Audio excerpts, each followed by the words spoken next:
হুগলির চুঁচুড়াতেও সেখানেও হানা দিয়েছে ইডি 100 দিনের কাজে। দুর্নীতি মামলায় অভিযান চালাচ্ছে কেন্দ্রীয় বাহিনী। ইডি সূত্রে খবর, 100 দিনের কাজে দুর্নীতির অভিযোগে এফআইআর দায়ের হয়। ধনেখালি এবং মুর্শিদাবাদের বেলডাঙ্গায় এফআইআর দায়ের হয়। তার ভিত্তিতেই আজ তল্লাশি চলছে। সাত সকালে চুঁচুড়া স্টেশন লাগোয়া ময়নাডাঙ্গায় ব্যবসায়ী সন্দীপ সাধুকার বাড়িতে হানা দিয়েছে এনফোর্সমেন্ট ডিরেক্টরেট। বিধান আমাদের প্রতিনিধি রয়েছেন আমাদের সঙ্গে।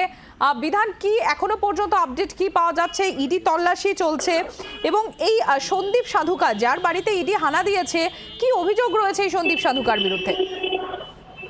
সম্প্রতি এই মুহূর্তে যেটা আপডেট সেটা হচ্ছে যে সন্দীপ সাধুকার বাড়ি থেকে ইডি টিম বেরিয়ে এসেছে এবং চুঁচুড়া স্টেশন থেকে তারা সুগন্ধা দিল্লি রোড হয়ে শেরপুর মোড় থেকে যে সিঙ্গুর যাওয়ার যে রাস্তা, সেই রাস্তা সেই তাদের গাড়ি কনভয় যে সেই কনভয় যাচ্ছে এবং এই মুহূর্তে তারা সিঙ্গুরের উদ্দেশ্যে সেই কনভয় রয়েছে এবং সেই কনভয়ের পিছনে আমি রয়েছি। এবং যেটা জানা গেছে আজকে সকালবেলা ওই সন্দীপ সাধুকার বাড়িতে 3টি গাড়িতে বেশ কয়েকজন আধিকারিক এবং সিআরপিএফ জওয়ান, তারা মহিলা সিআরপিএফ যারা কর্মী তারাও ছিলেন, তাদেরকে নিয়ে সেখানে অভিযানে যায় ইডি। এবং সন্দীপ সাধুকা হচ্ছে একজন ব্যবসায়ী, তার পোলবার মহেশপুর এলাকাতে একটি লজেন্সের কারখানা রয়েছে এবং এই সন্দীপ সাধুকার বাড়িতে সকালে ইডির অভিযান ঘিরে স্বাভাবিকভাবে একটা চাঞ্চল্য তৈরি হয়।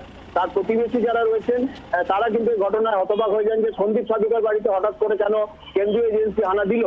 এবং তার কিছুক্ষণ পরেই কিন্তু যেটা দেখা যায় যে সন্দীপ সাধুকার বাড়ি থেকে বেরিয়ে আসেন ইডি আধিকারিকরা এবং তারা কিন্তু তাদের মানে অন্য যে গন্তব্য সেই গন্তব্যের উদ্দেশ্যে তারা রওনা দেন। এখনো পর্যন্ত সন্দীপ সাধুকাকে কি জিজ্ঞাসাবাদ করেছে সেটা স্পষ্ট নয়, তবে সম্ভবত অন্য কোনো ঠিকানায় যাওয়ার কথা ছিল এই তদন্তকারী এজেন্সির আধিকারিকদের, সেই কারণে তারা খুব একটা সময় ব্যয় করেননি সন্দীপ সাধুকার বাড়িতে। এবং সন্দীপ সাধুকার যে ব্যবসা রয়েছে সেটা লজেন্সের কারখানা, সেখানে 6-7 জন কর্মী কাজছেন এবং এই কোভিডের সময় সেই ব্যবসা কিন্তু একটা ডামাডোল তৈরি হয়। সন্দীপ সাধুকার নিজেও কিন্তু ক্যান্সারের পেশেন্ট, স্বাভাবিকভাবেই তার বাড়িতে ইডির অভিযান ঘিরে স্বাভাবিক একটা চাঞ্চল্য তৈরি হয় এবং তার এলাকার যারা প্রতিবেশী রয়েছেন তারাও কিন্তু এই ঘটনায় হতবাক হয়ে যায়। সম্প্রতি হ্যাঁ বিধান, তুমি যেরকম জানাচ্ছিলে যে সন্দীপ সাধুকা সেটা হয়তো ভুলবশত সেখানে এনফোর্সমেন্ট ডিরেক্টরেটের আধিকারিকরা গিয়েছে, এখন তারা বেরিয়ে সিঙ্গুরের দিকে তারা রওনা দিয়ে দিয়েছে সেখানে তাদের নির্দিষ্ট গন্তব্যে পৌঁছানোর জন্য।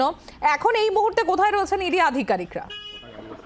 তবে এই মুহূর্তে সিঙ্গুরের পুরুষোত্তমপুর যে জায়গা, সেই পুরুষোত্তমপুর দিয়ে তাদের যে কনভয় সেটা যাচ্ছে দুর্গাপুর এক্সপ্রেস হাইওয়ের উদ্দেশ্যে।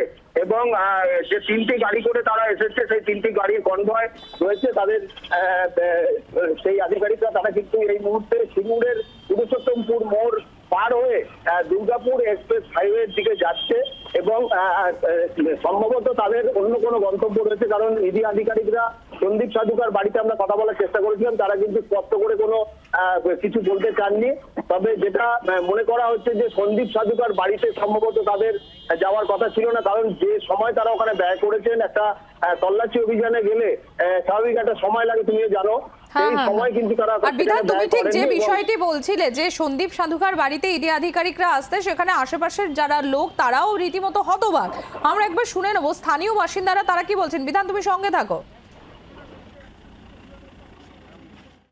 শুনলাম আমাদের এখানে এসছে সন্দীপ সাধুকার ওনার বাড়িতে, কিন্তু যতটুকু আমি জানি ওনারা তো খুবই সিম্পল লাইভ করে এবং ওনার যে ফাইলের কাজ করে তার সঙ্গে খুব ভালো পরিচিত। সে বলছিল যে নর্মাল ছোটো একটা লজেন্স কারখানা চালা, 7-8 জন এমপ্লয়ি আছে, উনি কেমো দিতে যাচ্ছিলেন, তা মনে হচ্ছে কোনো একটা ভুল বোঝা পারছি। তা ওনার যে ফাইল করে সেটা বেশি বলতে পারবে তো। বাংলার আওয়াজ, বাঙালির আবেগ, জি 24 ঘন্টা।